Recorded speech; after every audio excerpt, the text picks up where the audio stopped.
Gravar. Pessoal, então hoje a gente vai dar continuidade aos modelos atômicos, tá? A gente já estava estudando sobre, a gente estudou a respeito do primeiro modelo atômico. Só que hoje eu vou mais atrás, só para vocês entenderem um pouquinho mais sobre essa questão de modelos atômicos. Nossa, passei demais aqui, peraí.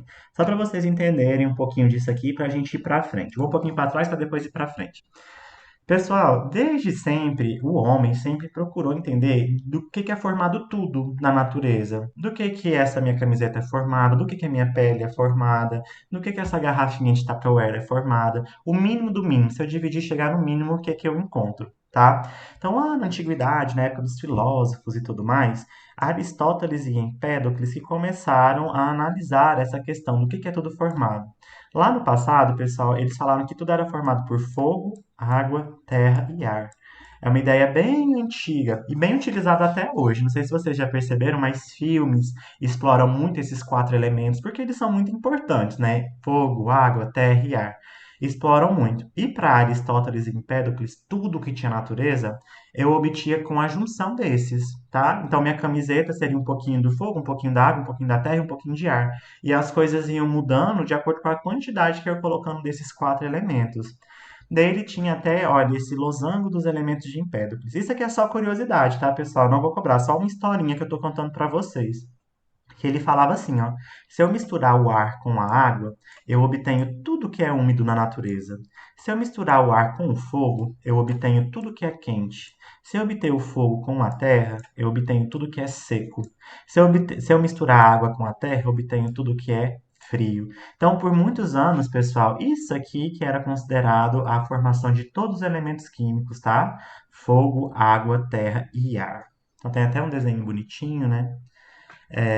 Daí, pessoal, com o passar do tempo, veio Leucipo e Demócrito, que também eram filósofos dessa época bem antiga, e eles chegaram a nomear o que é esse valor tão pequenininho, quando eu dividi uma matéria no mínimo dela, como que chama esse valor pequenininho, o mínimo que eu tenho, que forma tudo? Daí eles deram o nome de átomos, tá? Então, átomos é conhecido como a menor parte constituinte de tudo.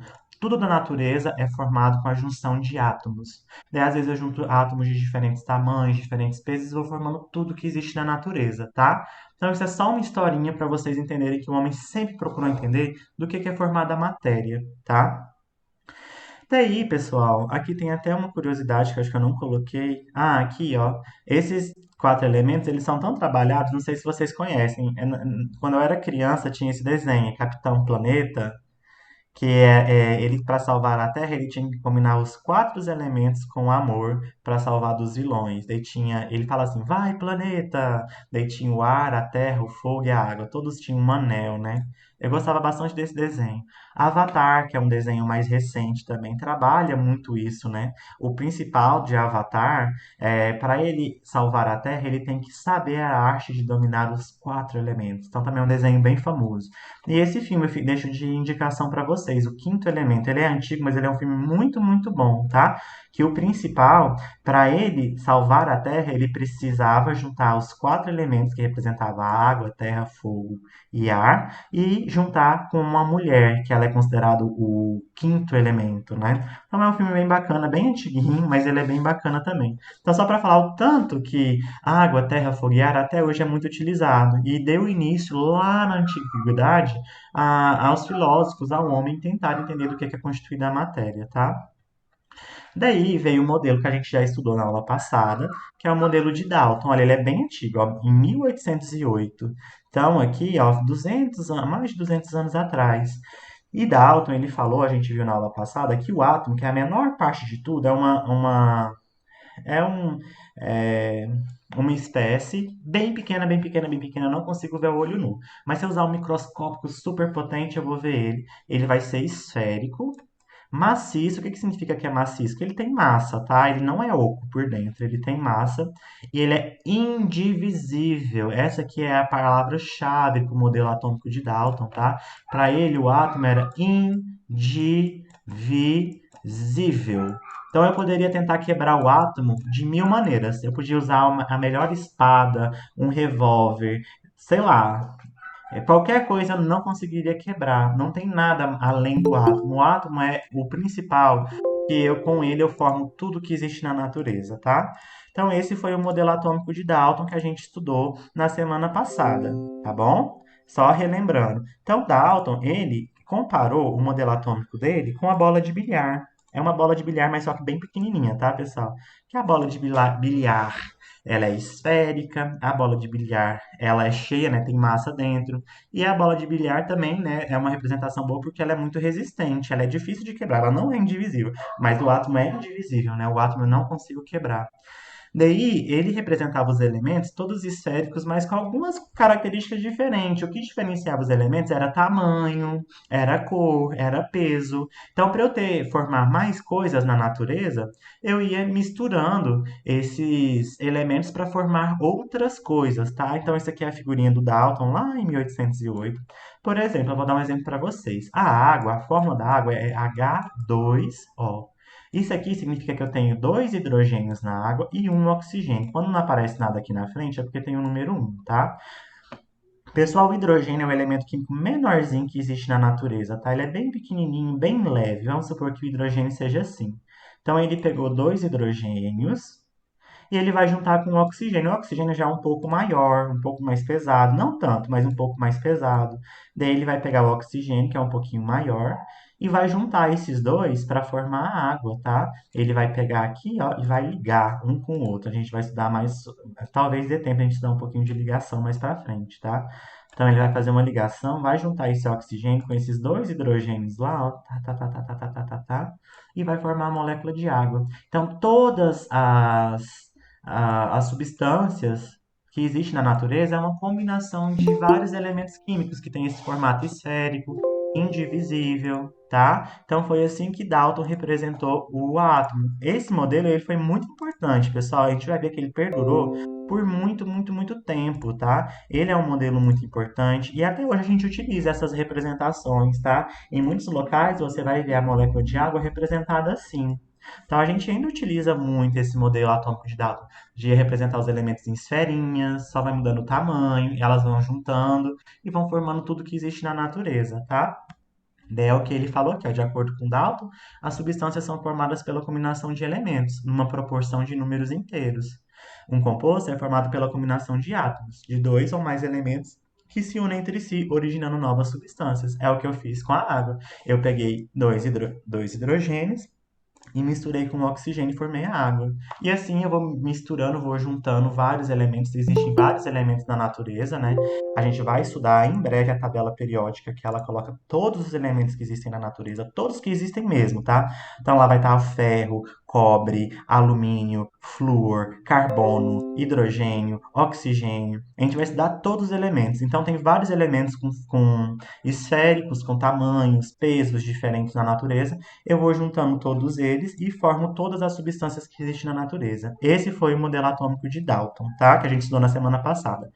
Palavra-chave do modelo atômico de Dalton. Ele falava que o átomo é indivisível. Esse é o superpoder dele. Nem se eu quiser eu consigo quebrar ele, tá? Daí, pessoal, em 1903 veio Thomson, que é um outro químico, tá?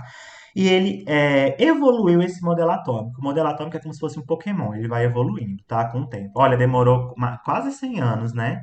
Porque Dalton, ele colocou o modelo dele em 1808.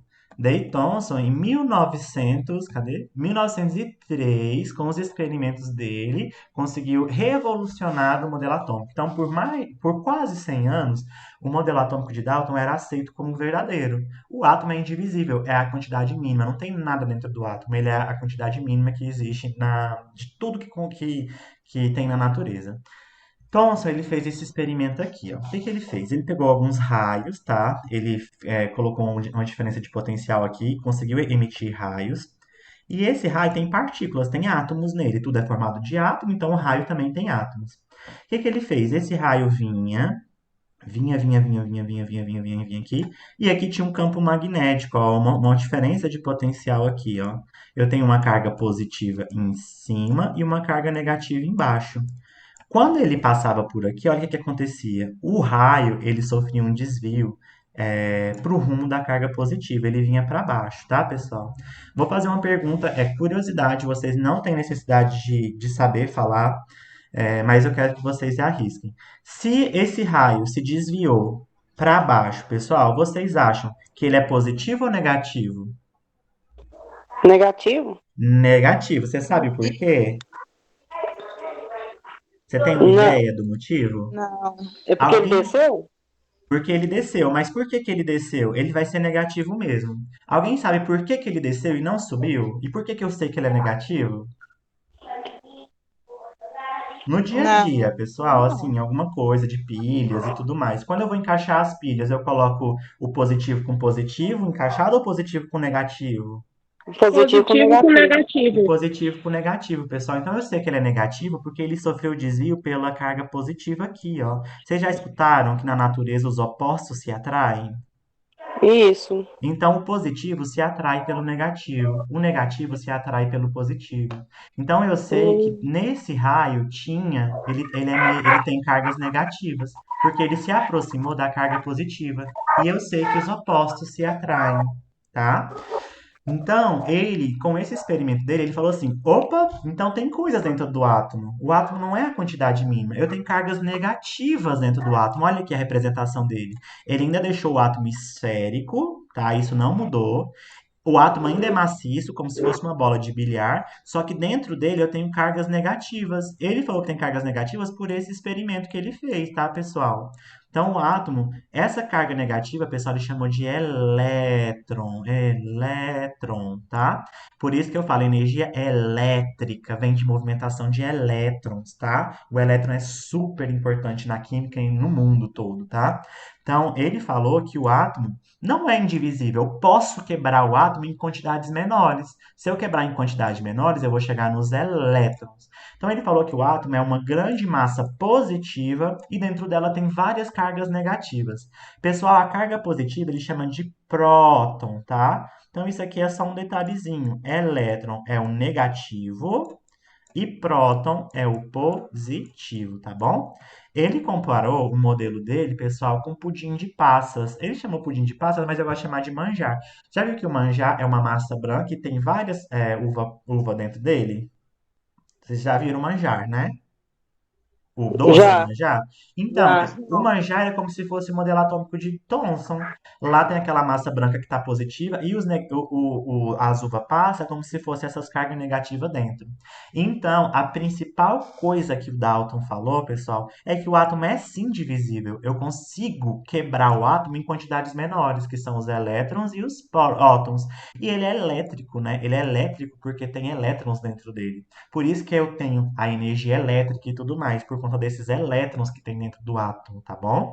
Então ele quebrou o modelo atômico de Dalton. Dalton falou que o átomo era indivisível, não conseguia quebrar. Thomson falou assim: sim, ele é divisível, eu consigo quebrar ele. E ele tem cargas elétricas, que são cargas negativas. É isso, eu tô contando uma historinha pra vocês, tá? Se vocês lembrarem dessa historinha, tá certo. Não tem conta, não tem nada. É uma história, uma evolução do modelo atômico, tá? Daí, pessoal, olha, esse modelo durou ali, ó, de 1903 até 1911. Ele durou pouco. Ele ainda é aceito porque o modelo foi uma evolução do outro. Eu nunca deixei de afirmar algumas coisas dos antigos. Eu só fui melhorando ele. É uma evolução mesmo, tá? Foi melhorando. Daí veio o Rutherford em 1911. Não tá tanto tempo assim, né? 1911, 2000, mais ou menos, mais de 100 anos atrás, né? Já faz muito tempo. Então, o que que ele fez, pessoal? Ele pegou uma caixa de chumbo, essa caixinha aqui é de chumbo, e dentro dessa caixinha ele colocou o polônio, é um elemento químico, tá? Polônio, não sei se vocês já ouviram falar. O polônio, ele emite muitos raios, tá? Daí ele colocou nessa caixa de chumbo porque esses raios, eles são cancerígenos, tá? Então eu não posso ter contato direto com ele. E o chumbo protege. Então ele colocou e esse polônio começou a emitir raios. Ele emitia partículas alfa. Isso aqui vocês vão estudar melhor no terceiro ano, tá? Mas ele emitia partículas alfa. É só curiosidade, tá, pessoal? Isso aqui não precisa decorar, não. Partículas alfa. Quando ele emitia essas partículas alfa, pessoal, ele chegava num aparato aqui, ó. Esse amarelinho é uma lâmina de ouro, tá? Bem fininha, bem fininha, bem fininha, bem fininha mesmo. Daí esse raio chegava nessa lâmina de ouro. O que que ele percebia? A maior parte dos raios atravessava essa lâmina de ouro. Aqui, quando atravessava sem desvio nenhum, muitos raios. Esse aqui é um filme fotográfico, então ele conseguia saber onde o raio atingia, tá? Então aqui tinha uma concentração muito grande de raios que atravessava. Você vai, professor, então esse é o superpoder dele. Porque, olha, se o raio passar pela minha mão, não vai. E o átomo, ele tem essa capacidade de atravessar. Então, enquanto lá no átomo de Dalton, o superpoder dele era ser indivisível, aqui ele tem o poder de atravessar paredes. Olha que chique o átomo, né? Então, com isso, o Rutherford falou assim: opa, então para ele conseguir atravessar, tem que ter algumas partes ocas no átomo. Ele não pode ser todo de massa, tem que ter partes assim, que não tem nada que tá tipo no ar, sabe? Assim, tem que ter partes vazias dentro do átomo para ele conseguir atravessar. Algumas atravessavam e sofriam desvio pela carga, e algumas chegavam aqui e voltavam, não atravessava. As que não atravessavam, pessoal, eram pequenas quantidades, tá? Então, o modelo atômico de Dalton, com essa experiência, ele falou assim: essa pequena quantidade que não atravessava, ele falou que era muito pouco, mas é que ela era muito pesada. Ela é pesada, ela não consegue atravessar, ela tem corpo, ela tem massa, né? Para ela não conseguir atravessar. Ele falou que essa quantidade ficava no núcleo, é o centro do átomo, tá? Então aqui eu tenho um núcleo que é esférico, maciço, e ele é composto pelas cargas positivas, que são os prótons. Então aqui ele está positivo, ó, o núcleo é positivo. E ao redor dele fica andando os elétrons, tá? E os elétrons estão na eletrosfera. Essa eletrosfera, pessoal, ela tem muitos espaços vazios. Talvez esse desenho vocês já viram. Toda vez que fala de química, alguma coisa, eles colocam esse desenho. Então, aqui, ó, nessas linhas, o átomo fica andando, tá? O elétron fica andando nesses espacinhos aqui. E tem muitos espaços vazios, que eram os espaços que conseguia atravessar com muita facilidade. Aqui é a lâmina de ouro. Então, os elétrons estão aqui, ó. Eles ficam orbitando ao redor do núcleo positivo. Então, esse núcleo é positivo e muito pesadão. E os elétrons são muito leves, tá? Os elétrons eles se movimentam tanto ali ao redor, porque eles são tão pequenininhos, tão leves, que eles conseguem se movimentar. E eles ficam movimentando nessas órbitas, tá? Então, esse aqui é o modelo atômico de Rutherford. Ele comparou o modelo atômico dele, deixa eu só pegar aqui, com o sistema solar. Olha, desse jeito o modelo dele tá mais bonitinho que o meu, né? Eu tenho um núcleo bem pesadão e pequenininho, e ele tá positivo. Então, o preto que tá aqui, pessoal, são as cargas positivas. Ele chama núcleo, é o centro pesadão e pequenininho. Ao redor dele, eu tenho a eletrosfera. Por que chama eletrosfera, pessoal? Porque é onde os elétrons estão. Então, aqui eu tenho os elétrons de carga negativa, eles são bem pequenininhos, bem leves, e eles ficam girando ao redor do núcleo. Ele comparou o modelo dele com o sistema solar. É como se o núcleo fosse o Sol, que é mais pesadão, né? Fica no centro, e ele está positivo aqui. E os planetas ficam orbitando ao redor do Sol, que são os elétrons, tá? Que ficam andando ali ao redor do Sol. Esse é o sistema solar, né? Que ele fala de Rutherford. Então, Dalton comparou com uma bola de bilhar, Thomson comparou com pudim de passas ou com manjar, e Rutherford comparou com um sistema solar, tá? Pessoal, pessoal, tem os nêutrons também. Nêutrons são cargas neutras, pelo nome fala. Não é nem positivo nem negativo. Por que que existem os nêutrons? Vocês vão entender. Porque o núcleo está totalmente positivo, totalmente positivo. Mas você lembra que eu falei que os opostos se atraem e os iguais se repelem? Pessoal, se ficar só carga positiva, o positivo com positivo ia se repelir e esse núcleo ia estourar. É como se eu pego um ímã, tem duas partes do ímã que não encosta de jeito nenhum. Então eu tenho que aliviar essa tensão que existe entre as cargas positivas. E o que, que eu faço? Eu coloco substâncias aqui que não tem carga nenhuma. Ela só serve para aliviar essa tensão de cargas iguais do núcleo. E ele foi chamado de nêutrons, tá? Ele foi descoberto só em 1932. Demorou muito para ser descoberto os nêutrons, tá bom? Então, essa é a nossa aula de hoje. Tem um outro modelo, a evolução, que é o que a gente aceita mais até nos dias de hoje. Mas com esses três modelos atômicos que eu falei, a gente consegue fazer as atividades da semana. Então, peguem uma folhinha, anotem as respostas, tirem foto e me enviem, tá? Então, vamos lá para número um. Relacione os nomes dos cientistas às alternativas a seguir. Então, o que for relacionado ao modelo atômico de Dalton, eu vou escrever número um. O que for relacionado ao modelo atômico de Thomson, eu vou escrever o número 2. O que for relacionado ao modelo de Rutherford, eu vou escrever o número 3. Pessoal, vocês estão escutando? Só para eu saber que se não caiu nem nada a internet. Eu tô. Enquanto você Eu tava tô. explicando, eu respondi tudinho as perguntas. Eu Então tá bom. tô. Então vamos lá, olha, agora como vocês. Eu vou fazer a pergunta, ó. Quem foi o cientista, pessoal, que criou um modelo para os átomos semelhante ao sistema solar, onde no núcleo se encontram as cargas positivas, que são os prótons, positiva, prótons, lembra, né? E na eletrosfera encontram-se os elétrons, que são as cargas negativas. Quem falou isso? Dalton, Thomson ou Rutherford? É o 3, não sei o nome dele, não. O 3, Rutherford. Nome chique, diferente. Vou colocar o nome de Rutherford no meu filho. Vixe, Então aqui o primeiro é número. Nossa, ficou horrível esse 3, mas é o número 3, tá, pessoal? Deixa eu apagar aqui e fazer mais bonitinho, né? Então já achei o primeiro, número 3. Vamos passar para o próximo. Quem foi o cientista que disse que o átomo era esférico, maciço e indivisível? O superpoder dele é que eu não consigo quebrar ele. E comparou o modelo dele com uma bola de bilhar. Foi Dalton ou Thomson? Dalton. Dá. Dalton. Então aqui número 1. E quem foi o cientista que descobriu o elétron? E o seu modelo atômico foi comparado com pudim de passas? Thomson, sei lá o nome desse Thomson, trem. né? Então, a sequência é 3, 1, 2. Muito fácil a número 1. Acertei. Vamos para a número 2, que é uma questão de vestibular, lá de Minas Gerais, a Federal de Minas Gerais. Então, ele contou um texto gigante explicando o modelo atômico de Thomson, ó. No fim do século Professor, XIX. Oi.